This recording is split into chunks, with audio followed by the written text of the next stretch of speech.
Hostel में ही plane crust हुआ, पर मेरे लड़का को कुछ हुआ नहीं। बात हुई मेरी, मेरे लड़का को देखने जाना है अंदर मेरे।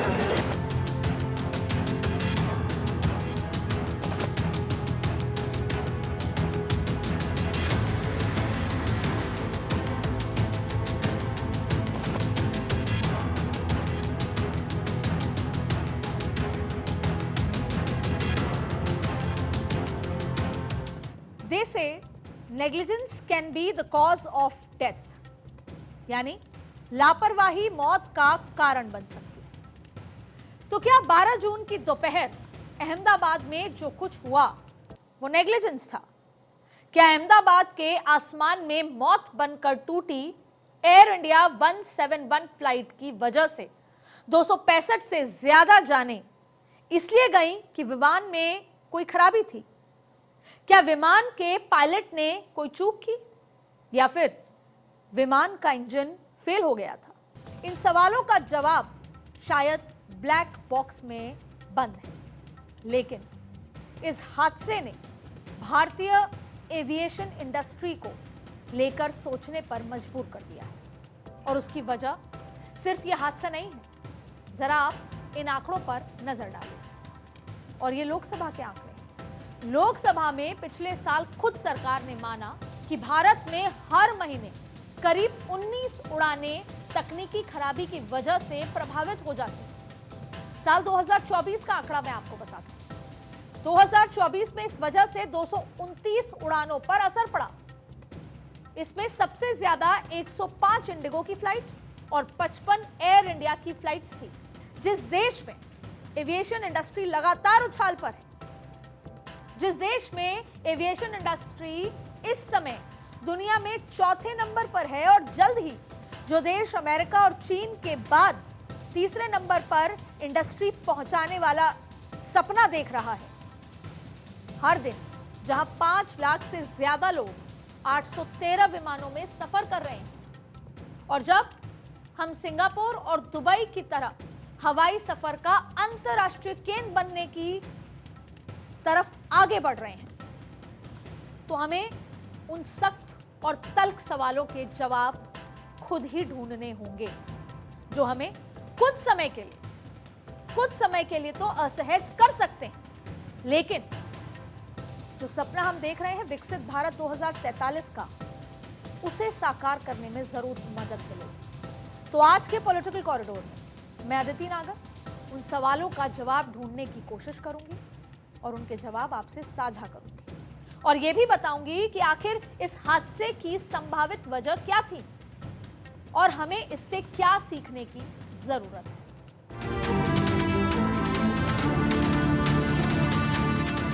हमारे घर पे कोई एक आदमी भी नहीं आया और रिपोर्ट भी नहीं किया। खाना तो खा लिया था, बस पानी पी के हाथ धो के वो जल्दी निकल गया। इतने में ही घटना हो गई थी।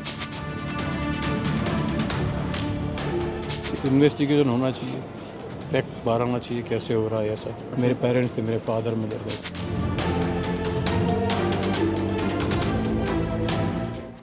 अब आप इन तस्वीरों और लोगों के चेहरों पर नजर आते इस दुख को देखिए, और इस दुख के पीछे वजह वो हादसा है जिसने पूरे देश को झंझोड़ कर रख दिया। सिर्फ एक मिनट पहले जो लोग सेल्फी खींच रहे थे, सिर्फ एक मिनट पहले जो लोग लंदन जाने के सपने संजो रहे थे, उड़ान भर रहे थे, सफर के लिए रवाना हो चुके थे, वो इस एक हादसे के बाद दुनिया को अलविदा कह गए। गुजरात के पूर्व मुख्यमंत्री तक विजय रूपाणी इस हादसे में अपनी जान गंवा बैठे। भारत में विमान हादसों का वो काला अध्याय है ये, और मैंने और शायद आपने भी अपने जीवन में बड़े बड़े हादसे देखे हैं, लेकिन ऐसा हादसा शायद ही देखा है। इसे आज हम सबको सबक लेने की जरूरत है। इतने डॉक्टरों का इतना कुछ किया है आज हमारे लिए, इतना करो कि बस मेरे भतीजे और मेरे मम्मी को मिला दो।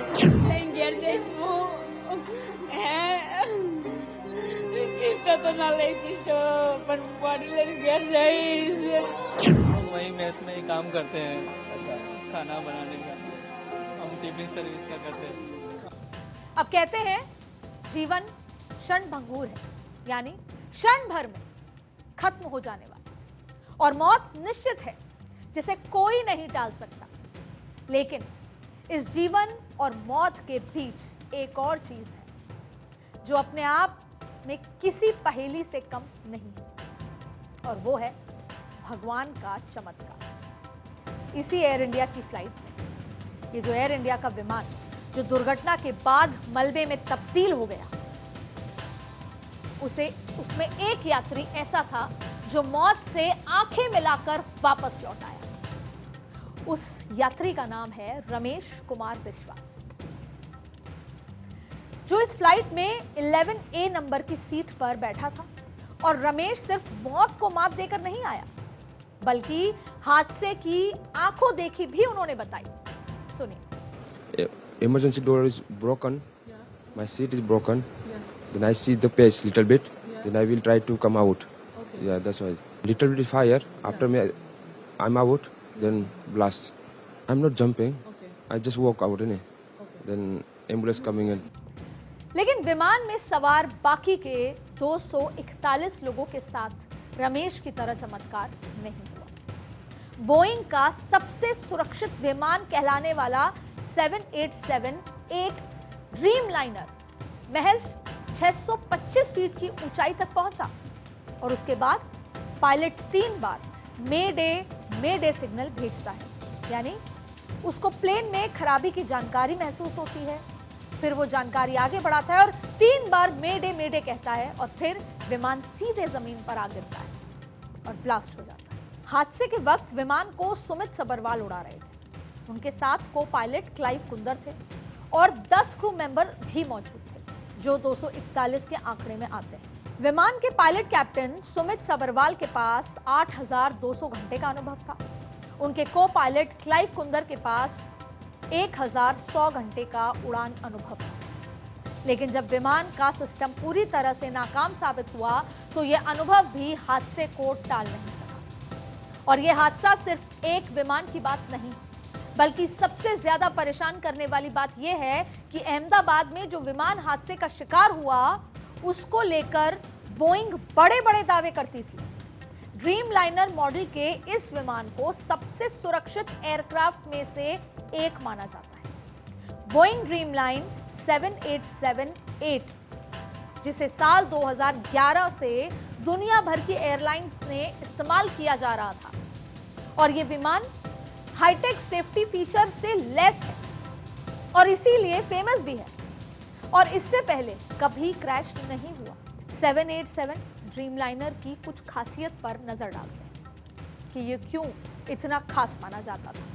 विमान का निर्माण अमेरिका बोइंग कंपनी ने किया, जिसकी पहली कमर्शियल उड़ान साल 2011 से शुरू हुई। कंपनी इसके 3 वेरिएंट बनाती है, जिसमें 787-8, 787-9 और 787-10 शामिल।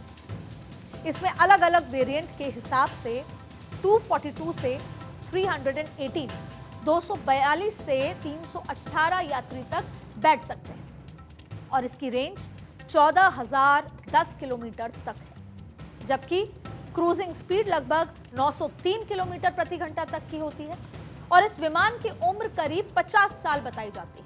बोइंग कंपनी के मुताबिक मई 2025 तक उसे 787 ड्रीमलाइनर के दुनिया भर से 2,137 ऑर्डर मिल चुके हैं, और जिसमें से अभी तक 1,189 विमानों की डिलीवरी भी की जाती है।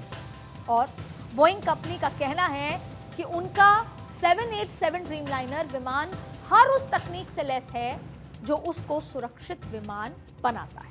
लेकिन तमाम सेफ्टी फीचर्स मिलाकर भी इस विमान को मौत का सामान बनने से कोई नहीं रोक सकता, ना इसका तकनीक, ना इसके तकनीक से भरे फीचर्स। अब जो बोइंग विमान अहमदाबाद में हादसे का शिकार हुआ है, वो पहले भी कई बार सवालों के घेरे में आ चुका है। बोइंग के मुताबिक उनका ये विमान पहले कभी किसी हादसे का शिकार नहीं हुआ है, लेकिन सच्चाई तो ये है कि कई बार ऐसे मौके भी आए हैं जब बोइंग का 787 के कई बड़े हादसों को दावत दे चुका। 10 जनवरी 2025 को कतर एयरवेज की फ्लाइट में खामी नजर आई, जब दोहा से उड़ान भर रही थी ये बोइंग 787 विमान डेनमार्क की ओर जा रहा था, तभी हवा में अचानक से विमान 850 फीट तक नीचे गिर गया। उस वक्त विमान की ऊंचाई ज्यादा होने की वजह से इसको संभाल लिया गया। इसी तरह 23 जनवरी 2025 को यूनाइटेड एयरलाइंस का विमान 175 फीट 175 फीट तक नीचे गिरा और उस हादसे में 6 यात्री घायल हो गए थे। असल में दुनिया के किसी भी कोने में जब कोई विमान टेक ऑफ के दौरान क्रैश होता है तो उसमें सबसे बड़ी वजह उड़ान भरने से पहले विमान की सही जांच न होना मानी जाती है और इस प्रक्रिया को प्री फ्लाइट चेक कहते हैं, जिसमें विमान की पूरी तरह से जांच की जाती है और यह परीक्षण अलग अलग चरणों में कई बार होता है। इस दौरान पायलट या को पायलट खुद विमान के चारों तरफ जाकर विमान के हर हिस्से का निरीक्षण करता है और इसमें लैंडिंग गियर, इंजन इनटेक, दरवाजों की बाहरी पैनल, सब कुछ चेक होता है मल्टीपल टाइम्स और इसके बाद कॉकपिट चेक किया जाता है। इसमें पायलट और को पायलट मिलकर flight control, fuel level, communication system, auto pilot system, GSP, alarm और वार्निंग सिस्टम की जांच करते हैं। पूरा ये प्रोसेस है, एक एक तरीके से इसकी जांच होती है, मल्टीपल लेयर होती है जांच। उसके फ्यूल चेक किए जाते हैं और फिर एयर ट्रैफिक कंट्रोल से मौसम की जानकारी ली जाती है, जिसमें मौसम कैसा है, आने वाले समय में कैसा रहेगा, हवा की गति कितनी है और किस तरफ है, और इस सब के बाद फ्लाइट को रनवे पर उतारने की इजाजत मिलती है।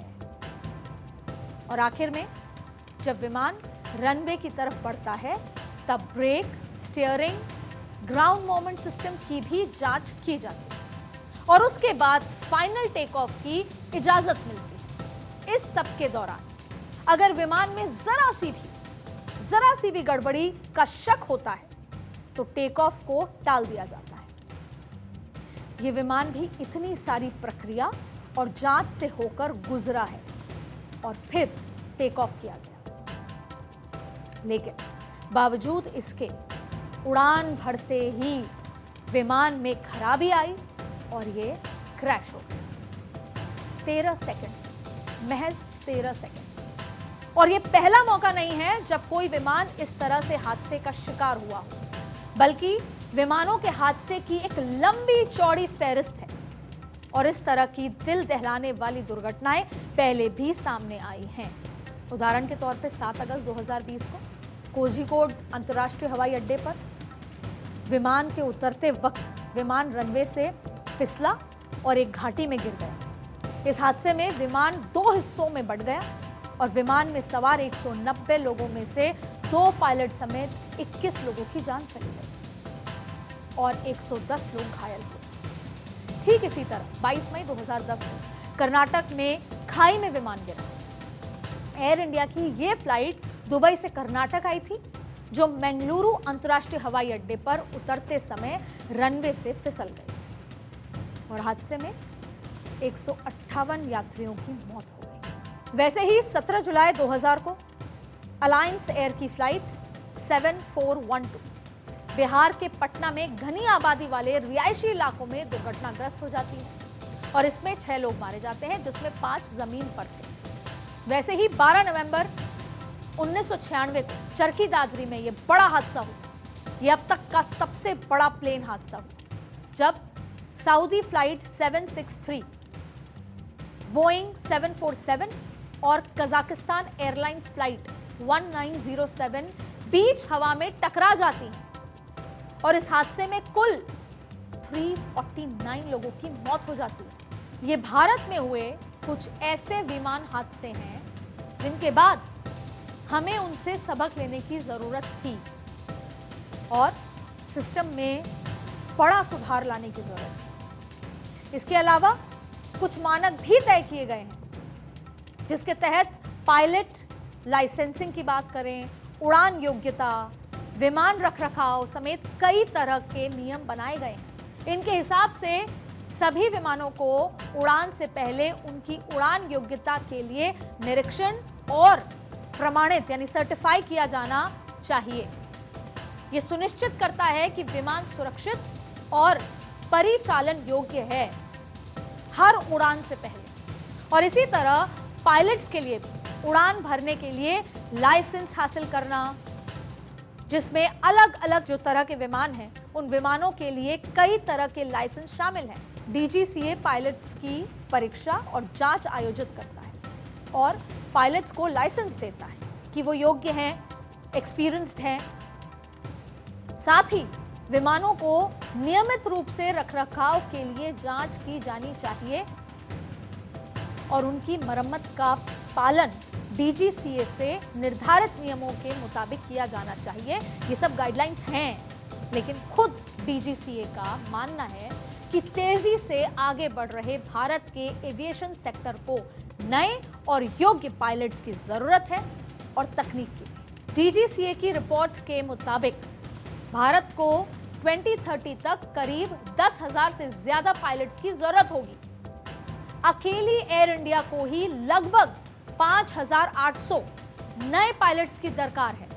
लेकिन फिलहाल जमीन पर सच्चाई यह है कि कई फ्लाइट्स को कम अनुभव वाले को पायलट्स के हाथ में दे दिया जाता है, उनके साथ उड़ाया जा रहा है। इस हादसे में को पायलट की कुल फ्लाइंग एक्सपीरियंस सिर्फ 1100 घंटे थी।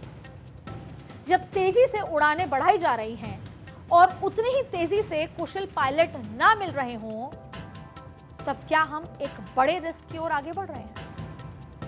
तो मेरा सवाल वही है कि आखिर जान से खिलवाड़ कौन कर रहा है?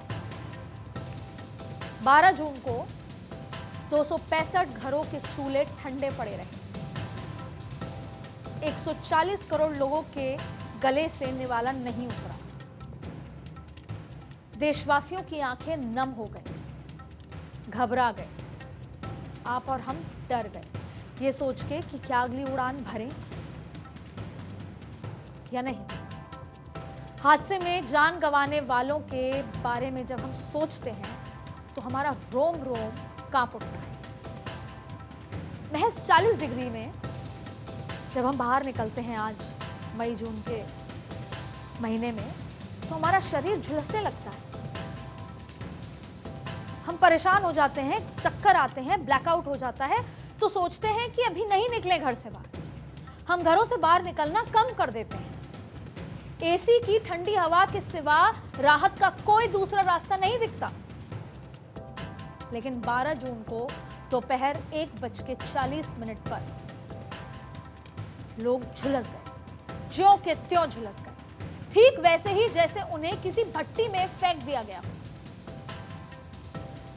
हम लोग 40 डिग्री टेम्परेचर में भी गर्मी गर्मी चिल्लाने लगते हैं, परेशान हो जाते हैं। लेकिन उस दिन उस वक्त वहां लगभग 2000 डिग्री सेल्सियस के लगभग का टेम्परेचर तापमान वहां पर था। 2000 डिग्री सेल्सियस। विमान में मौजूद 125 लाख लीटर फ्यूल की वजह से, और वो भी कोई आम पेट्रोल नहीं, विमान का फ्यूल ब्लास्ट हो जाता है। 2000 का टेम्परेचर हो जाता है और विमान गिरने के साथ ही आग का गोला बन जाता है। वो लोग ना सोच सकते होंगे, ना सोच पाए होंगे, ना समझ पाए होंगे, और सब कुछ जो जिस हाल में था उसी हाल में झुलस गया। वो तस्वीरें ऐसी हैं, ना हम आपको दिखा सकते हैं और ना उसकी कल्पना किसी को भी हो पाएगी। उनकी अकड़ी हुई बॉडी मेस के अंदर, जो बच्चे खाना खा रहे थे, पानी का गिलास यूं पड़ा रह गया, कोयले में तब्दील हो गई। उनकी डेड बॉडी देखकर कलेजा कांप उठता है। और इसीलिए आज एक बार फिर सवाल खड़े हैं। एक बार फिर मैं ये सवाल पूछ रही हूं, क्योंकि ये झुलसे हुए जिस्म मुझे सोने नहीं दे रहे। उनके परिवारों की चीख मेरी नींद उड़ाए हुए है और मैं ये समझना चाहती हूं कि आखिर किसकी गलती से एयर इंडिया का ये विमान आग का गोला बने। क्या एयर इंडिया प्रबंधन, क्या पायलट, या फिर विमान बनाने वाली बोइंग कंपनी? और बोइंग क्यों? अब वो भी समझ लीजिए कि बोइंग क्यों। एक समय था जो बोइंग कंपनी अपनी इंजीनियरिंग के लिए दुनिया भर में मशहूर थी। इसकी बेजोड़ तकनीक का कोई सानी नहीं था, लेकिन फिर 1997 में बोइंग ने मैकडॉनल्ड डगलस के साथ मर्जर किया और जिसके बाद ये कंपनी भी धीरे धीरे मुनाफे के लिए समझौता करने लगी, ऐसा दावा किया था। 15 इंस्पेक्शंस होते थे, जो हम बता रहे हैं कि क्या क्या प्रोसेस होता है, उड़ान भरने से पहले कितने इंस्पेक्शंस होते थे। 15 इंस्पेक्शंस की जगह सिर्फ एक क्वालिटी इंस्पेक्शन ने ले ली और इस इंस्पेक्शन के लिए किसी तरह का दस्तावेज नहीं दिए जाते थे। यानी इस इंस्पेक्शन में अगर कोई खामी पाई गई तो उसे लिखित में नहीं दिया जाता था। फिर अपने राइवल एयरबस से मुकाबले के लिए बोइंग ने अपने 737 के डिजाइन पर नए भारी और फ्यूल एफिशिएंट इंजन लगा दिए, जिसका नतीजा यह हुआ कि प्लेन का नोज ऊपर की ओर चला गया। इससे निपटने के लिए बोइंग ने नया सॉफ्टवेयर बनाया, MCAS। इस नए सॉफ्टवेयर की वजह से पायलट की इजाजत के बगैर प्लेन का नोज खुद नीचे चला आता है और पायलट को पता भी नहीं चलता। लेकिन दावा किया जाता है कि बोइंग ने इसकी जानकारी तक किसी को नहीं दी, ताकि पायलट की ट्रेनिंग का खर्च ना हो सके। नहीं तो नई तकनीक, बदलाव तो पायलट की ट्रेनिंग। और इसके नतीजे से बोइंग कंपनी को तो फायदा हुआ, लेकिन कंपनी के इस फीचर की वजह से अक्टूबर 2018 में जकार्ता से चला बोइंग का एक प्लेन क्रैश कर गया। बताया तो यह भी जाता है, दावा किया जाता है कि बोइंग को पहले दिन ही इस हादसे की वजह पता चल गई, लेकिन उन्होंने चुप्पी साधे रखी और हादसे की जिम्मेदारी पायलट के सिर मढ़ दी। लेकिन फिर 5 महीने बाद इथियोपियन एयरलाइंस की फ्लाइट भी इसी तरह से हादसे का शिकार हुई तो जांच हुई, जिसमें बोइंग की इस खामी का पता चला और बोइंग के उन विमानों को उड़ने से रोक दिया गया। हालांकि बाद में बोइंग ने अपनी कमी भी सुधारी, FAA अप्रूवल भी लिया, पायलट्स को ट्रेनिंग भी दी गई। लेकिन इस पूरे प्रकरण में जो बात निकल कर आई वो ये थी कि अपने मुनाफे के लिए कंपनी किसी भी तरह का समझौता कर सकती।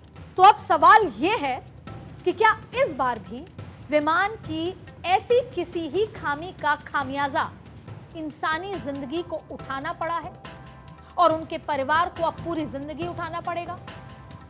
आज हर देशवासी इसी सवाल का जवाब चाहता है। देश वो सच जानना चाहता है ताकि कल कोई मेडे ना हो, कल कोई और विमान आग का गोला ना बने। प्रधानमंत्री नरेंद्र मोदी भी हादसे के बाद अहमदाबाद पहुंचे, हादसे के एकमात्र सर्वाइवर से मुलाकात कर उनका हाल भी जाना। लेकिन प्रधानमंत्री जी, 140 करोड़ लोगों को आप पर विश्वास है। अब मैं आपसे गुहार लगाना चाहती हूं कि मोदी जी, आपकी छवि दूध का दूध, पानी का पानी कर देने वाली है। तो इस बार ये जो हादसा हुआ है उसके बाद सिर्फ जांच ना हो, सच फाइलों में ना छुपा रह जाए। इंक्वायरी के बाद जो सच है वो सिर्फ कागजों में ना रह जाए। हादसे का सच भी सामने आए और उस पर प्रॉपर एक्शन भी लिया जाए, ताकि हमारी आने वाली पीढ़ी ये कह सके कि वो तारीख थी 12 जून 2025 की जब हिंदुस्तान में आखिरी बार कोई प्लेन क्रैश हुआ था। वो तारीख थी 12 जून 2025 की जिसके बाद देश में एविएशन सेक्टर बदल गया। वो तारीख थी 12 जून 2025 की जब हम विमान हादसे की वजह से आखिरी बार रोए थे। उम्मीद करते हैं इस बार ऐसा ही होगा। आज पॉलिटिकल कॉरिडोर में इतना ही।